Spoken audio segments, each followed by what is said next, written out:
Mark Rogers TV, the voice of college football, coming your way with some Michigan football talk with Steve Dace from Michigan Podcast. Steve, how you doing tonight? Always good to talk to you, Mark. How are you, man? Definitely. I'm doing well, and I think you're riding high. I caught some of your latest edition there on YouTube with the Michigan basketball team for a second consecutive year, making it all the way through to win the Big Ten championship. Yeah, I mean, we're basically a basketball school now, apparently. But, all joking aside, we went through a 10-year nuclear winter in the aftermath of the Ed Martin scandal. And the way that Coach Beilein has brought us back, and when you look at the way he's evolved. He's changed his style. He has not, been very dogmatic about a particular system. The way that he's essentially brought in defensive coordinators, to use football terminology, the last couple of years to help Michigan greatly improve their defense. And now this year, they're one of the top 10 defensive teams on KenPom in the country. The mantra that he has for his basketball team, the team, he took from one of Bo Schembechler's great ever locker room speeches. That is featured. The video of that is featured in the intro to my Michigan podcast every week. And when you look at, 2012, Coach Beilein won our first share of our first Big Ten title since 1986. 2013, one really terrible call on a Trey Burke block away from winning a national championship against a team that has had to since vacate that championship. 2014, they won the Big Ten, I think, by 3 games in the regular season. Last year, they win the Big Ten tournament. This year, they win the Big Ten tournament.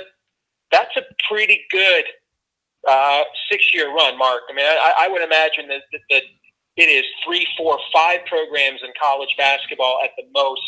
Obviously, North Carolina, Villanova, that can say in the last 5 or 6 years they've had a run as good as Michigan's had.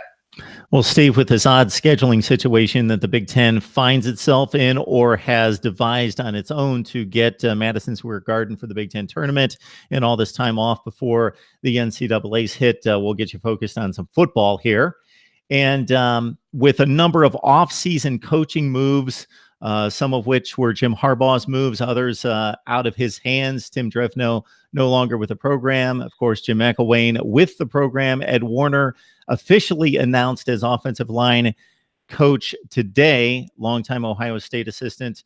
Your thoughts about the moves that have been made or the moves that have been made by the individuals themselves and where we stand as a coaching staff at Michigan following where we stood just a few months ago, and whether this has been an upgrade or otherwise? After the debacle against South Carolina in the bowl game, I made a vow that I'm out of the optimistic speculation business where Michigan football is concerned. And I'm simply just going to, I've sort of taken, I'm from Missouri, you got to show me approach. And I'm at the point now where I'm only going to react to what we absolutely know. Okay, so I'm saving my faith for Jesus, Mark, and I'm going all Richard Dawkins on Michigan football. All right, I'm only believing what I can see, touch, hear, and feel. If you catch my drift. Oh, I'm with you. When it comes to the coaching, staff changes, I have no idea if they're upgrades. Here is where I do think it's a positive. There was a lot of conventional wisdom coming out of the season. While Coach Harbuagh has a meritocracy for his players, but not for underperforming coaches. He'll never get rid of guys who have personal relationships with him, yada, yada, yada. Well, the two assistants that, other than his own son, who remains on the staff, obviously, but other than his own son, the 2 assistants that he was expected to have had the deepest personal relationships with, that had been with him the longest, were the strength and conditioning coach, Kevin Tolbert, and Tim Drevno. And they've both been replaced. So if we don't know that these changes will be upgrades, but here's what we can say we do know. We do know that he's not sitting over there twiddling his thumbs, believing everything's fine. He's not pulling a Han Solo. Everything's fine here. We're okay. How are you? They're doing stuff over there. Now, whether that means what they're doing will make things better, we will see this fall. And we may find out in a week or two. We may get some preliminary news on that front. With the news, when it's expected, we're going to hear from Shea Patterson, at least the initial ruling, by the end of this month. But the good news is that he understands. And when you start making moves with people that have been with you for a long time, and We were just talking about Coach Beeline. He was willing to do that in his basketball program when they sort of had reached a plateau as well. And he had the former Penn State head coach on his staff who he was good friends with, and he let him go and brought new people in when it was time for fresh blood, and the program had sort of petered out. And Coach Harbaugh has done the same thing.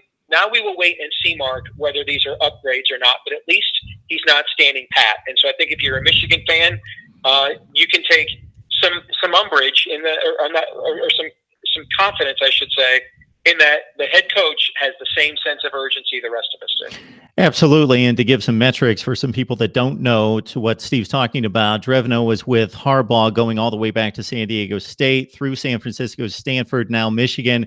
13 of the past 14 seasons that Jim Harbaugh has coached, he has had Tim Drevno on his staff. So he's cutting ties with somebody that he has had success with and for a long period of time, and certainly has a working relationship with. So I'm sure that was difficult.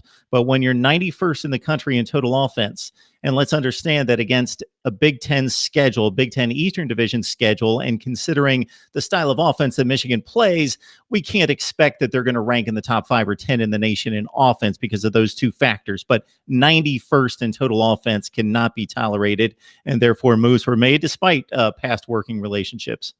And we look at, now you can look at the resumes of who was brought in. You mentioned Ed Warriner. He is considered one of the top offensive line coaches in the country.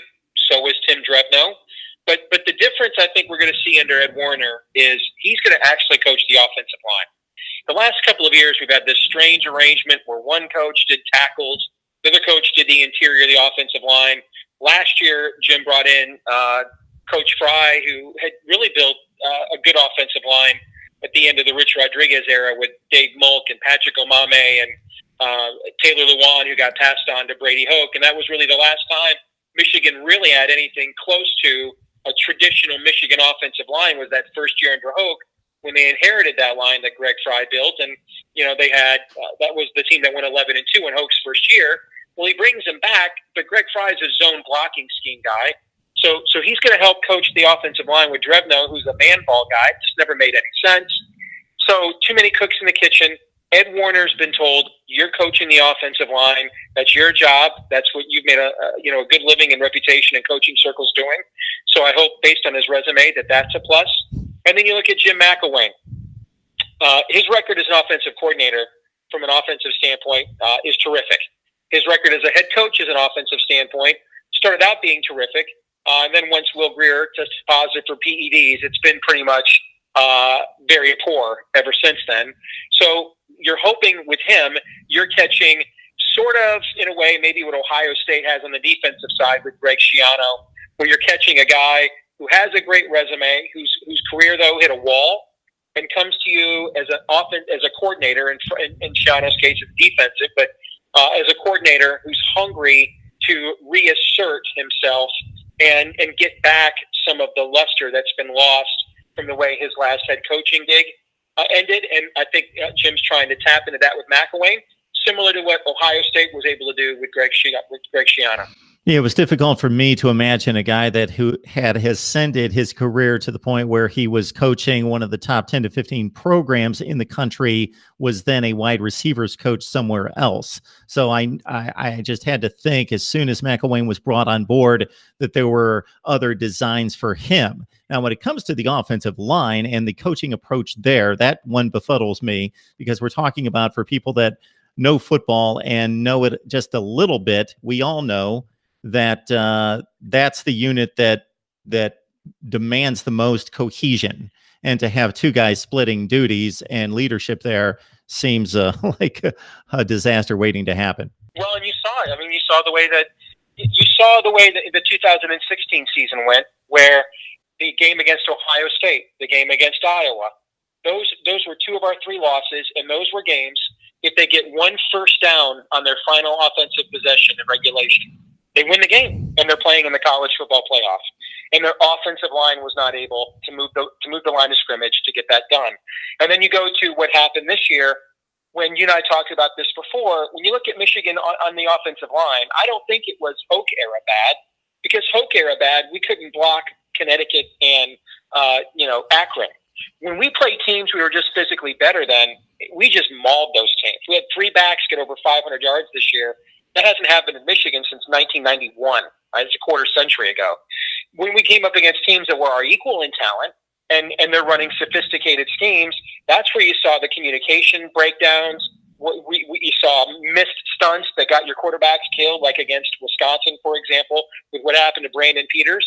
Well, that's a technique, that's a coaching, that's a communication issue, and not a talent issue. And that's when you see that communication breakdown there, to quote the great prophet Led Zeppelin from back in the day. And that's what happens when you got one guy coaching half the offensive line who's coaching man ball, and another guy coaching the other half of the offensive line who's coaching zone blocking.